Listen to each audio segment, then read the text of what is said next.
가끔씩 저 설교하는 영상을 고향에 내려가니까 친구들이나 가족들이 보더라고요. 그래서 교회가 왜 이렇게 사람이 많아? 교회에 영상 이게 찍지 않거든요. 어떻게 뭘 그러냐? 아멘 소리가 이렇게 커. 아멘 소리가 많이 나오니까 그래서 야, 이것도 은혜다. 우리 성도님들 막 억지로 아멘이 안 나오는데 그렇게까지는 하지 않더라도 우리가 진짜 은혜 받을 때마다 아멘으로 영광 돌리시는 우리 성도님 되시기를 주님의 이름으로 축원드립니다. 네, 아멘 하신 분만 은혜 받으시기 바랍니다. 아멘. 늦었습니다. 자, 마태복음 28장 1절에서 6절 말씀 보겠습니다. 마태복음 28장 1절에서 6절. 사도신경 7번째 시간입니다. 이렇게 시간이 오래 갈 줄 몰랐거든요. 한두 주 하면 끝날 줄 알았는데 사도신경에 정말 많은 신앙의 고백들이 담겨 있더라고요. 자, 마태복음 28장 1절에서 6절입니다. 우리 한 절씩 나눠서 읽도록 하겠습니다. 28장 1절에서 6절. 안식일이 다 지나고 안식 후 첫날이 되려는 새벽에 막달라 마리아와 다른 마리아가 무덤을 보려고 갔더니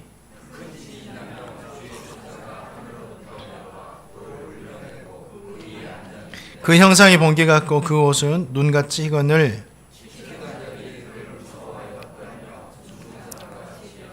천사가 여자들에게 말하여 이르되 너희는 무서워하지 말라. 십자가에 못 박히신 예수를 너희가 찾는 줄을 내가 아노라.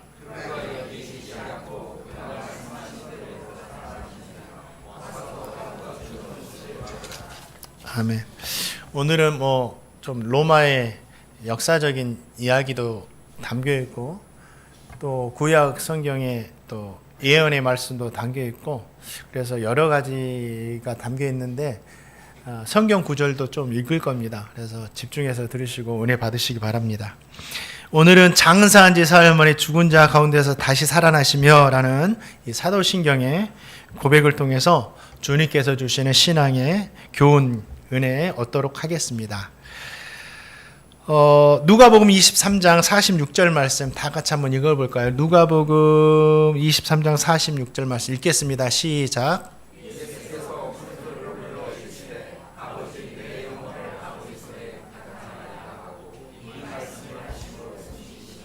아멘. 주님께서 장사 되셨다라고 말하잖아요. 이게 뭐예요? 완전히 죽으셨다라는 거예요. 십자가에서 완전히 죽으셨다라는 거. 근데 신앙 고백에 누가 예수님 죽으신지 모르느냐? 이 고백이 담겨 있는 이유가 있어요. 십자가에 완전히 죽으셨다는 고백이.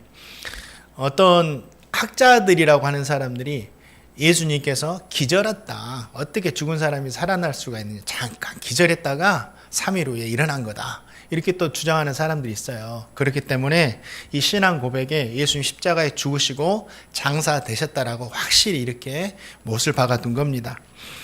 예수님께서 장사되셨어요. 완전히 죽으셨어요. 예수님의 죽으심은 실제적이고 완전한 이야기입니다. 주님께서 빌라도에 의해서 십자가에 못 박혀 죽으셨죠. 그 죽음을 예수님 곁에 있던 백부장이 봤어요. 이 백부장은 유대인이 아니에요. 이스라엘 사람이 아닙니다. 로마 사람일 수도 있고 이방인일 수도 있죠. 이 이방인이 정말 예수님이 죽으신 것을 확실히 봤다라고 성경을 통해서 우리에게 증거해 주고 있어요. 또 예수님의 죽으심을 거기에 구경하러 모인, 성경에 보니까 구경하러 온 사람들도 있었더라고요. 예수님이 어떻게 죽나 하면서 구경하러 모인 무리들이 예수님의 죽으심을 봤어요. 그리고 예수님을 알았던 사람들과 갈릴리로부터 예수님을 따라왔던 여인들, 마리아를 포함한 그의 친족들까지 예수님이 죽으신 것을 확실히 봤습니다. 군인들은 십자가에 달려 죽은 사람들의 생사 여부, 그러니까 살았나 죽었나 이 여부를 확인하기 위해서 두 다리를 나무를 사용해서 완전히 분질렀어요. 그래서 예수님 좌편과 우편에 못 박혔던 그 강도들은 다리가 분질러집니다. 그런데 예수님의 다리도 분질리려고 하다가 예수님께서 이미 준 것을 완전히 보고 예수님의 다리는 꺾지 않아요. 예수님의 다리도 꺾지 않은 것도 구약에 예언된 말씀입니다. 로마의 방법대로 한다면 예수님의 다리는 완전히 분질러져야만 했었는데 그의 다리가 꺾이지 않을 것이다 라는 구약의 메시아에 대한 예언의 말씀이 성취된 거예요. 이것도 어려운 거예요. 하나님의 역사하심이고 인도하심이죠. 예수님의 죽으심은 여러 증인들이 보고 경험한 실제적이고 완전한 죽음이었다. 그러면 우리의 구원도 실제적이고 완전한 구원이 된다. 이것을 말해주는 거죠. 그런데 예수님의 죽으심은 단순하게 한 인간의 죽음이 아닙니다. 백부장과 예수님을 지키던 자들이 십자가에 죽으신 예수님을 보고 그 후에 일어난 초자연적인 일을 보면서 뭐라고 고백합니까? 이는 진실로 하나님의 아들이었다. 이렇게 고백하죠. 예수님은 하나님의 아들로서 죽으신 거예요. 우리 모두를 담당하시고 우리의 모든 죄값을 지불하셔서 우리를 죄로부터 구원하시기 위해서 우리를 하나님 나라 주시기 위해서 죽으신 거죠. 이게 십자가의 죽으심이에요. 우리 성도님들 이런 십자가의 죽음에 대한 이야기를 들을 때 마음이 어떠세요? 감동이 되십니까? 아멘. 감사합니다. 설교를 준비하면서 저에게는 이런 감동이 별로 없더라고요. 그래서 무엇인가 좀 내가 잘못되었구나 그걸 좀 느꼈어요.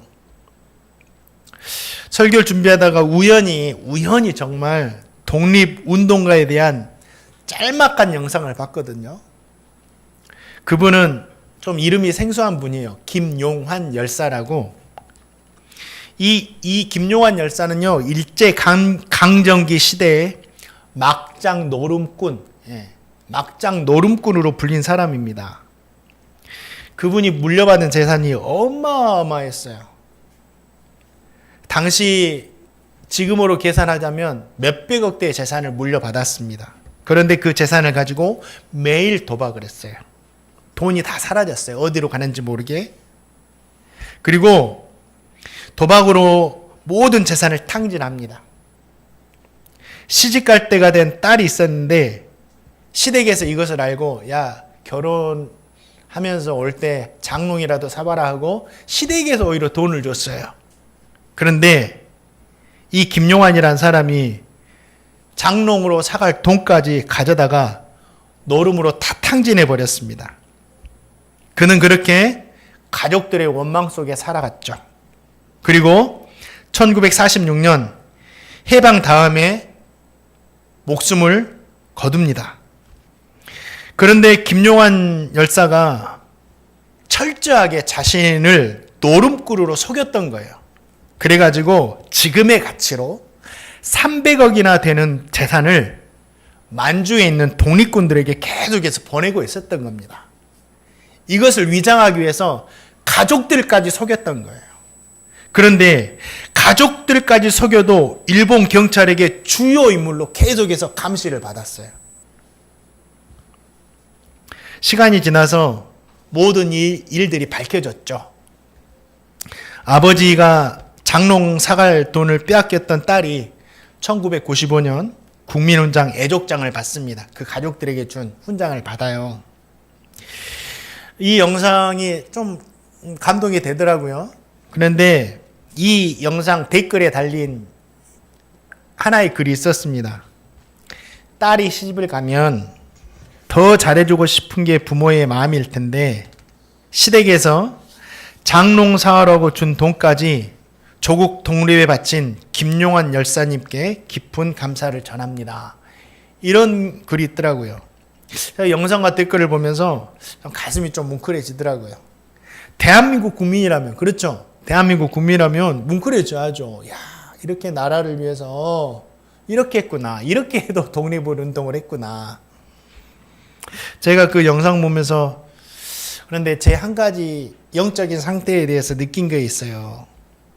나라를 되찾기 위해서 자신을 희생한 한 사람에 대해서 이토록 제가 감동하면서 하나님 나라를 우리에게 되찾아 주시기 위해서 십자가에 죽으신 주님에 대해서는 무감각하게 되었구나. 제 상태가 그랬어요.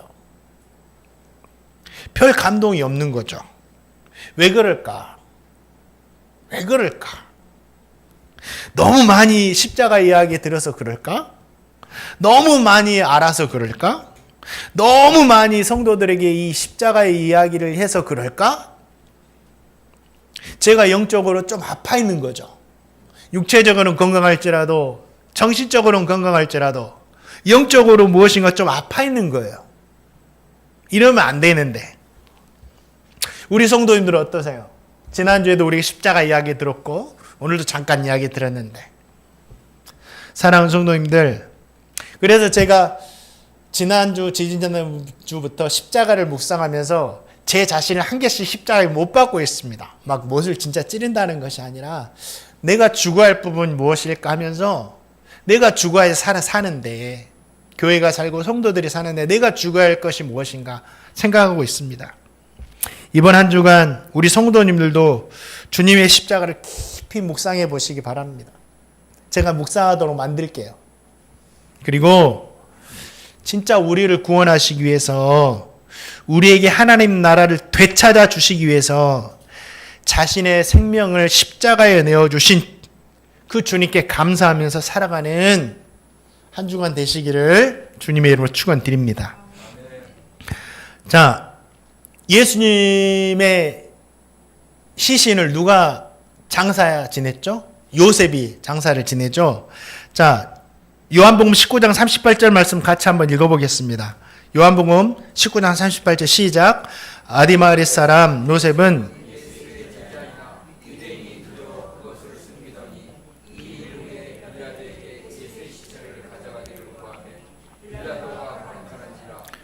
가서 예수의 시체를 가져가니라.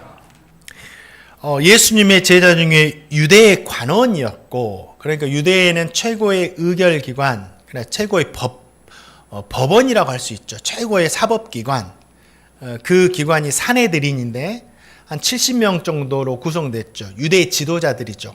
그 지도자 중에 한 명이 누구냐면 아리마대 사람 부자 요셉입니다. 그 요셉이 빌라도에게 가서 예수님의 시체를 달라고 요구를 하죠. 빌라도는 요셉의 요청대로 시체를 내어줍니다. 그런데 우리는 내어줬나 보다 이렇게 성경을 통해서 쉽게 생각하지만 이거는 일반적이지 않는 이야기였어요. 정말 특별한 경우입니다. 대부분 로마 제국의 반역자로 찍혀가지고 십자가에서 죽으면 그 시신 처리도요 매우 가혹하고 굴욕적이었어요. 내어주지 않았어요. 십자가형을 당한 사람의 시신이요 종종 십자가에서 달려가지고 시신이 부패할 때까지 머물러 있었어요. 그리고 그 부패한 시체를 짐승과 새들이 와서 막 뜯어먹도록 방치해 두는 것이 일반적이었습니다. 그런데 예수님 십자가에서 죽으신 후에 십자가에서 방치되지 않고 어떻게 됩니까? 내려지죠. 그런데 예수님의 시체가 이렇게 내려질 때 예수님을 십자가에 못 박으라고 뒤에서 이렇게 종용했던 종교 지도자들이나 예수님을 십자가에 못 박으라고 외쳤던 이스라엘 백성들은 잠잠합니다. 이상하지 않았어요. 예수님을 십자가에 못 박아서 그냥 내버려 둬야 되는, 더 저주받아 죽어야 되는데 그냥 예수님의 시신을 이렇게 내려도 아무 말 하지 않는 거예요. 왜 그랬을까? 이스라엘 백성들이 예수님을 보고 불쌍히 여겨서 마음이 변하고 와서 그랬을까? 아니에요. 이건 철저히 자기 자신들을 위한 거였어요. 이스라엘 백성들 자신들을 위해서 예수님이 십자가에 내려와도 침묵했던 겁니다. 왜 그러냐면 지난주에도 이 말씀을 읽었는데요. 자, 신명기 21장 22절과 23절 말씀 읽어보겠습니다. 읽겠습니다. 시작. 사람이 만일 죽을 죄를 범함으로 내가 그를 죽여 나무 위에 달거든 그 시체를 나무 위에 밤새도록 두지 말고 그날에 장사하여 내 하나님 여호와께서 내게 기업으로 주신 땅을 더럽게 하지 말라. 이거예요. 유대인들은 율법에 따라서 하나님께서 기업으로 주신 땅을 더럽히지 않기 위해서 예수님의 시신을 나무 십자가에서 내려도 뭐라 하지 않는 거예요. 예수님으로 인해서 자신들이 살 땅이 더럽히지 않도록 그러니까 뭐예요? 자기 자신들을 위해서 침묵한 겁니다. 예수님께서 처형되신 날은 유대인들이 중요하게 여기는 6월절 전날이었고 안식일 전날이었습니다. 유대인들에게 이 날이 매우 중요한 날이에요. 거룩한 날, 더럽히지 않아야 할 날이었습니다. 그래서 절기의 신성함을 더럽히지 않기 위해서 예수님의 시신을 십자가에서 내려도 아무 말 하지 않는 거예요. 아마 누가 내리지 않았다면 자기들이 가서 내렸을 거예요. 로마의 방식에 의하면 일반적으로 죄인이 십자가에서 죽은 후에 내려진 경우가 있거든요. 이 내려진 경우에는 매장되지 않았습니다. 그냥 버려졌어요. 뭐 쓰레기 하치장 같은 곳에 이렇게 버려지거나 그냥 들판에 버려졌어요. 그리고 방치했습니다. 들짐승이 와서 다 먹어도 그대로 내버려뒀어요. 왜 그럴까요? 끝까지 불명예와 수치로 죽게 만들었다라는 거죠. 이스라엘 백성도 이걸 보면서 로마에 반역하면 이렇게 되는구나. 경각심을 주기 위해서. 이게 일반적인 겁니다. 예수님도 반역죄로 죽었기 때문에 이렇게 버려져서 처참하게 죽어야만 했어요. 그런데 예수님의 시신이요, 신기하게도 그렇게 처리되지 않습니다. 당시에 아주 가끔씩 가족이나 친척들이 로마 당국에 요청을 해가지고 십자가에 죽은 시신을 인도받는 경우도 있었어요. 이렇게 되려면요, 로마 정부에 상당히 많은 뇌물을 줘야 했었습니다. 그리고 특별한 허가가 필요했다라는 거죠. 예수님의 경우는 빌라도가 요셉의 요청을 받아들여서 특별하게 허가를 해준 경우예요. 빌라도가 왜 그러면 아리마대에 요셉이 와서 요청을 했을 때 특별하게 허가를 해줬느냐? 왜 그럴까요? 진짜 예수님이 로마의 반역에서 죽었다면 빌라도는 내어주지 않습니다. 빌라도는 알았어요. 무엇을 알았죠? 예수님에게는 죄가 없다. 종교 지도자들의 시기로 죽은 것이다. 저 사람은 정치범이 아니다. 그래서 예수님께 죽음에 대한 책임감도 있고 부담감도 여전히 있었어요. 그래가지고 그 시체를 아무 말 하지 않고 요셉에게 내어줬던 겁니다. 빌라도로부터 시체를 받아간 요셉이요, 깨끗한 세마포로 싸가지고 자기를 위해서 마련해둔 새 무덤에 예수님을 안치하죠. 이 새 무덤은 바위를, 석회로 된 바위를 굴을 팝니다.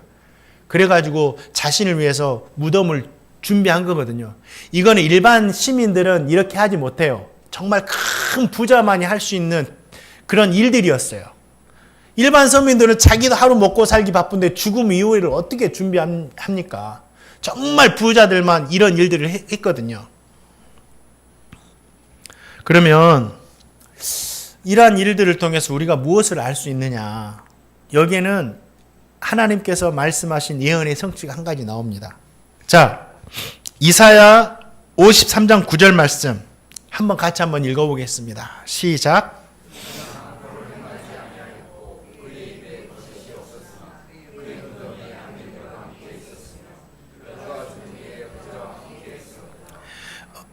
예수님의 이 장사 지냄은요, 요셉의 신앙으로 인해서 우연하게 일어난 사건 같지만 그렇지 않아요. 그가 죽은 후에 부자와 함께 있었도다. 그가 누구예요? 예수님. 예수님이 죽은 후에 부자와 함께 있었도다. 이 하신 하나님의 예언, 이사야를 통해서 예수님 죽으시기 700년 전에 했던 이 예언이 성취된 겁니다. 부자 요셉을 통해서. 로마의 방식대로 예수님의 시신을 처리했다면 이 말씀은 이루어지지 못하고 예수님은 구원자가 아니에요. 100개의 예언이 있다면 100개의 예언을 다 성취해야지만이 예수님은 하나님의 아들이시고 메시아이시고 구원자가 되시는데, 예수님께서 이 모든 말씀을 이루셨다라는 거예요. 하나님의 개입하심, 하나님의 인도하심, 세상의 방법과 세상의 방식이 그것을 방해하려 하여도 하나님이 인도하셔서 이 말씀을 예수님에게 100% 이루어지게 했다라는 거죠. 저와 성도님이 예수님을 구주로 믿는 이유가 여기에 있는 거예요. 우리 주님은요, 구약에 예언된 모든 말씀, 큰 예언이든지 작은 예언이든지 이 모든 예언의 말씀을 하나까지도 다 땅에 떨어지지 않고 십자가 위에서 죽으신 후에도 다 성취해내셨다라는 거예요. 그래서 그 예수님이 누구세요? 우리의 구세주가 되신다. 그래서 이 땅에는요, 지금 살아가는 사람들 중에는 구약에 예언된 모든 예언의 말씀을 하나도 빼지 않고 성취해낸 사람 단 한 사람도 없다. 그래서 그들은 우리의 구원자가 되지 못하는 겁니다. 사랑하는 성도들, 이 믿음을 가져야 돼요. 그래서 우리의 구원자는 오직 십자가에 달리신 예수님만이 우리의 구원자가 되신다. 예수님을 장사한 요셉을 통해서 우린 지금까지 여러 가지 신앙의 교훈들을 받았죠. 새 무덤도 정말 값비싼 겁니다.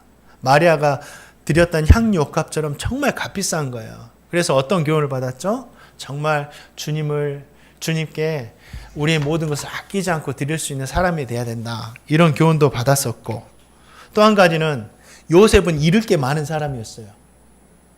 명예도 있었고 권력도 있었고 부도 있었죠.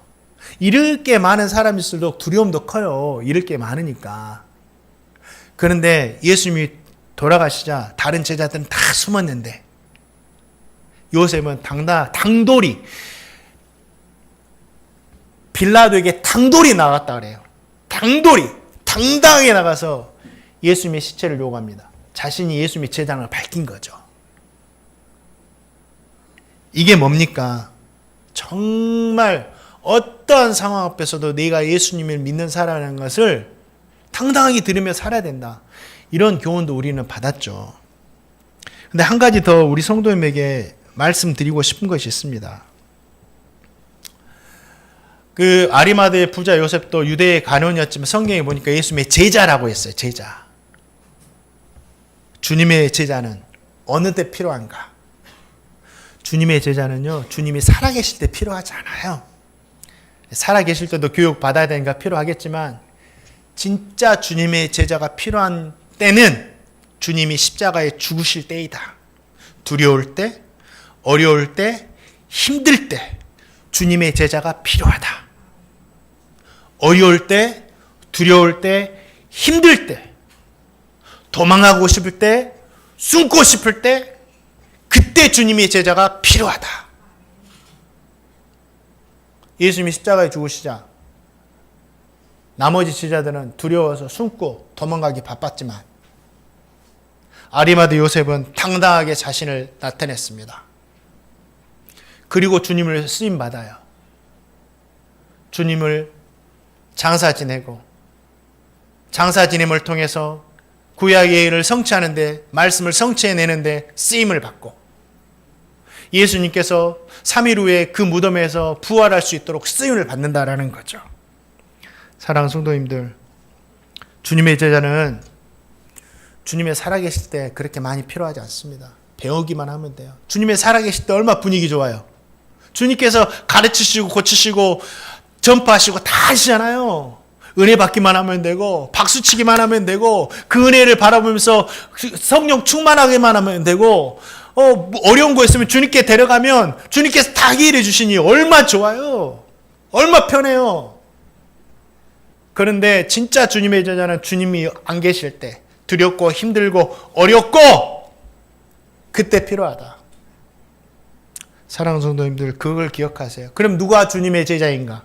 주님이 모세같이 성령 충만하고 사도 바울처럼 성령 충만하고 그때 그 성령 충만한 사람들을 뽑아가지고 제자로 세우셨나요? 아니에요. 주님의 제자는 준비되지 못한 사람을 주님의 제자로 부르셨어요. 어부를 부르시고 세리를 부르시고 그때 당시 의사도 부르시고 다 부르셔가 준비되지 못한 사람들이 제자가 됐다니까요.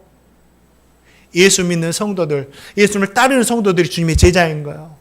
그 주님의 제자가 언제 필요하다? 지금 필요하다. 사랑하는 성도님들, 정말 어려울 때일수록 주님의 제자가 필요한 것을 알아서 그때 주님께 쓰임받는 제가 되고 우리 성도님 되시기를 주님의 이름으로 축원드립니다.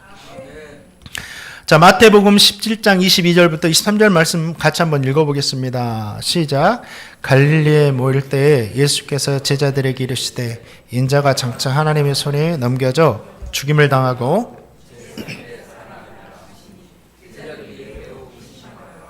아멘. 예수님께서 스스로가 자신이 십자가에 죽고 3일 후에 부활할 것에 대해서 예언하셨어요. 요한복음에도 마태복음에도 여러 복음서에도 자신의 십자가의 죽음과 부활을 직접 예언하십니다. 주님은 아셨어요. 이미 십자가에 죽고 부활할 것을. 정말 주님의 말씀처럼 십자가에 못이 박히신 후에 죽으시고 부자 요셉을 통해서 장사되죠. 완전히 죽으셨어요. 그리고 안식 후 첫날입니다. 그러니까 예수님 죽으신 후 3일 후입니다. 주님께서 약속하신 날, 그때 여인들이 예수님의 시신에 향품을 바르기 위해서 무덤으로 찾아가죠. 유대인의 관습입니다. 시신을 보존하기 위해서 찾아갑니다. 그런데 막혔던 무덤이 열려있고 예수님의 시체가 보이지 않는 거예요. 그때 천사가 나타나가지고 주님이 살아나셨다라고 여인들에게 말하죠. 여인들아, 주님이 살아나셨다. 갈릴리에 계실 때 너희들에게 말했던 것을 기억해라. 갈릴리에 계실 때 뭐라고 말씀하셨죠? 마태복음 10장 22절 23절 죽음을 나고 내가 3일 만에 살아날 것이다. 이 말씀하셨거든요. 그 말씀대로 살아나셨다라고 천사가 증거해 주는 거예요. 자, 마태복음 24장 6절 말씀 같이 한번 읽어봅니다. 시작.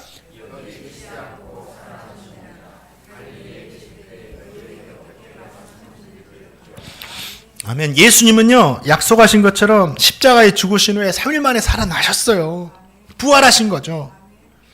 부활의 주님을 천사만 보고 천사만 전해줘서 우리가 아는 것이 아니에요. 부활의 주님을요, 자신들의 눈으로 직접 본 사람들이 얼마나 많은지 몰라요. 지금 다 죽으셨지만, 돌아가셨지만, 정말 많아요. 주님께서 마리아에게 뭐래요? 마리아야 하시면서 부활하신 주님이 마리아를 만나 주셨어요. 그래야 마리아가 주님을 만나가지고 제자들이 가서 주님이 살아나셨다고 막 증거하잖아요.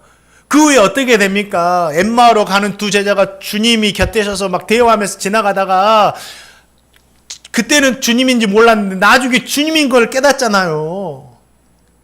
그리고 주님의 제자들이 가룟 유다를 제외한 11명의 제자들이 부활하신 주님을 만나잖아요. 마지막에는 부활을 믿지 못하던 도마가 진짜 주님 만나잖아요. 옆구리 창자국과 손에 못자국 다 보잖아요. 진짜 주님 부활하셨다고.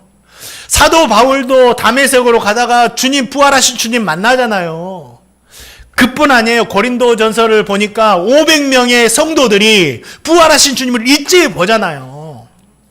그리고 그들이 부활의 주님을 증거하기 시작합니다. 그때부터 진짜 부활의 주님을 만났거든요. 그 전까지는 다 두려워 숨었는데 부활의 주님을 만났으니까 너무 기뻐가지고 마리아처럼 주님이 부활하셨다라고, 주님이 우리 구원자가 되신다라고 막 증거하잖아요. 어떻게까지 증거합니까? 십자가에 죽으면서까지, 순교하면서까지 주님이 부활하셨다고 증거하는 거예요. 이게 주님이 진짜 부활하셨다는 증거입니다. 왜요? 진실을 위해서도 겁먹어가지고 거짓말하는 사람들이 있어요. 진실을 위해서도. 그런데 거짓을 위해서 누가 자신의 생명을 내놓고 끝까지 그것이 진실이라고 말할 수 있는 사람이 있겠냐고요. 진짜니까, 진짜 주님이 살아나셨으니까, 내 눈으로 보았으니까 이걸 증거했다라는 거죠. 사랑하는 성도님들, 저 성도님 모두가 이 말씀을 통해서 무엇을 알 수가 있습니까? 십자가 부활. 그 십자가 부활을 전하는 우리 이 제자들을 통해서 무엇을 알 수 있어요? 정말 우리 주님이 십자가에 죽으시고 부활하신 하나님의 아들 되시고 구원자가 되신다는 것을 진짜 우리는 알 수 있어요. 이 십자가의 부활은 예수님이 하나님의 아들 되신다는 표적 중에 표적입니다. 이것보다 더 확실한 표적은 없어요. 자, 마태복음 12장 40절 말씀 한번 읽어보겠습니다. 마태복음 12장 40절 시작. 요나가 밤낮 사흘 동안 큰 물고기 뱃속에 있었던 것 같이 인자도 밤낮 사흘 동안 땅 속에 있으리라. 서기관과 바리새인들이 예수님께 당신이 하나님의 아들이라면, 너 당신이 하나님의 아들이라고 말하니까, 당신이 구원자라면, 당신이 구약 예언된 메시아라면 우리에게 그 표적을 보여달라. 하늘에 불이 떨어지든지 모세와 엘리야를 한번 불러가지고 이 땅에 내려오든지 한번 표적을 보여달라. 우리가 그럼 믿겠다. 라고 하니 예수님께 대답하신 거예요. 요나의 표적밖에 너희에게 보여줄 것이 없다. 요나가 물고기 뱃속에서 3일 밤낮 있다가 나왔던 것처럼 인자도 땅속에서 3일 밤낮 있다가 나오리라. 십자가의 죽으심과 부활을 말씀하신 거예요.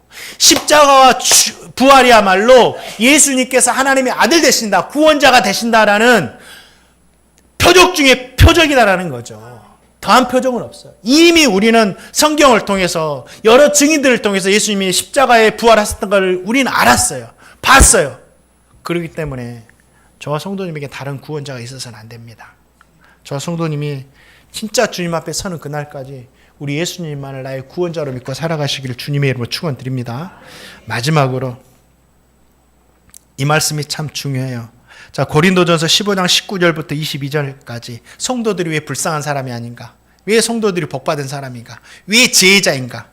자, 좀 길지만 같이 한번 읽어보면 19절부터 22절 시작. 만일 그리스도 안에서 우리가 바라는 것이 다만 이 세상의 삶뿐이면 모든 사람 가운데 우리가 더욱 불쌍한 자이니라.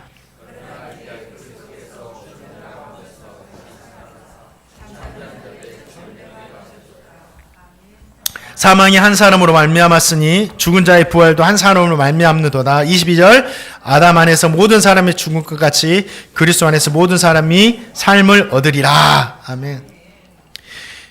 사도 바울은 예수님께서 첫 부활이 열매가 되셨다 그래. 첫 열매가 있다라는 거 뭐예요? 다음에 수확할 열매를 보증하는 겁니다. 첫 열매가 난 후에는 다음에는요 풍성하게 열매가 나올 수밖에 없어요. 이게 자연 법칙이죠. 이처럼 예수님이 첫 열매로 부활하셨다는 것은 성도들도 그와 같이 부활할 것을 우리에게 보증하시는 거예요. 이걸 말씀하는 거예요. 모든 사람이 아담 한 사람으로 해서 사망에 이른 것처럼 십자가에 죽으시고 부활하신 주님 한 분으로 인해서 영생에 이르게 된 거죠. 성도는 영생한다는 거 뭐예요? 부활해서 영생한다는 거는 천국에서 영원히 산다라는 거죠. 성도는 이 땅의 삶만을 사는 삶이 아니에요. 성도는 이 땅의 삶과 함께 이어서 천국의 삶을 영원히 사는 사람이 성도입니다. 죽음은 이 땅과 천국을 가는 통로일 뿐이에요. 죽음이라는 옷을 벗는 것일 뿐이에요. 그러니까 성도는 죽음은 전혀 두려운 것이 아니에요.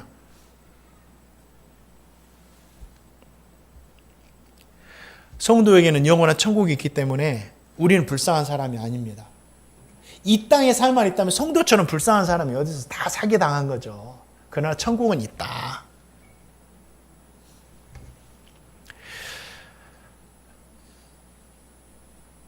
우리 성도는요, 주님처럼 죽지 않는 영생하는 모습으로 부활하게 될 것입니다. 부활은 뭐예요? 새로운 생명으로 다시 살아나면 영원히 죽지 않는 것이 부활입니다. 어디서 살아요? 우리 성도는 부활하고 나서 하나님 나라에 사는 거죠. 그러면 예수 믿지 않는 사람은 하나님 나라가 아니라 어디서 살아요? 지옥에 살죠. 성경은 분명히 주님께서 거짓말 하시겠어요? 구더기도 죽지 않는다고. 얼마나 고통스러울까요? 이번 추석 때 비가 많이 오는 시간이 있었어요. 그때 또 타이밍에 맞게 장인어른 묘를 찾았습니다. 너무 비가 많이 오니까 저하고 이제 하연이하고만 이렇게 장인어른 묘, 나머지는 이렇게 차에 계시고 너무 비가 많이 와가지고요. 여러 사람이 모인 이 고묘지예요.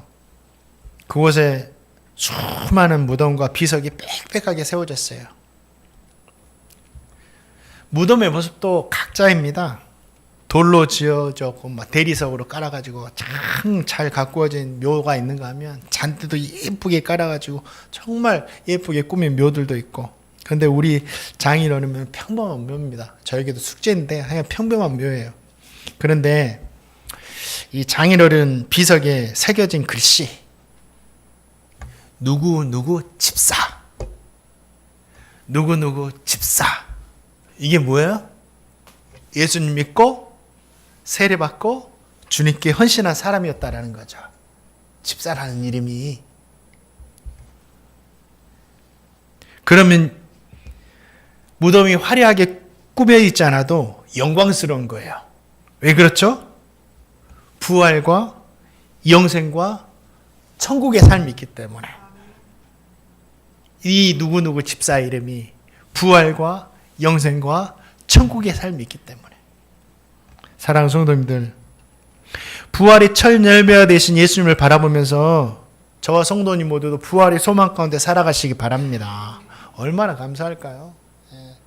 새로운 아파트 당첨돼가지고 내 것으로 이사하려고 기다려도 가슴 설레고 좋은데, 이것저것 준비하면서 좋은데, 우리가 영원히 살아갈 그 천국이 있다는 자체가 결국은 그곳으로 우리가 이사 가야 돼요. 그리고 그곳이 진짜 우리 영원한 우리의 집이에요. 그곳에 한번 가면 이사 갈 필요가 없어요. 영원히 진짜 우리의 집이에요. 진짜 이 소망 가운데 부활을 소망하며 살아가시기 바랍니다. 이 땅의 삶이 끝이 아닙니다. 영원한 하나님 나라의 삶이 기다리고 있음을 잊지 마시고, 성도님들 비석에도 믿음의 글자 새겨 넣으시기를 주님의 이름으로 축원드립니다.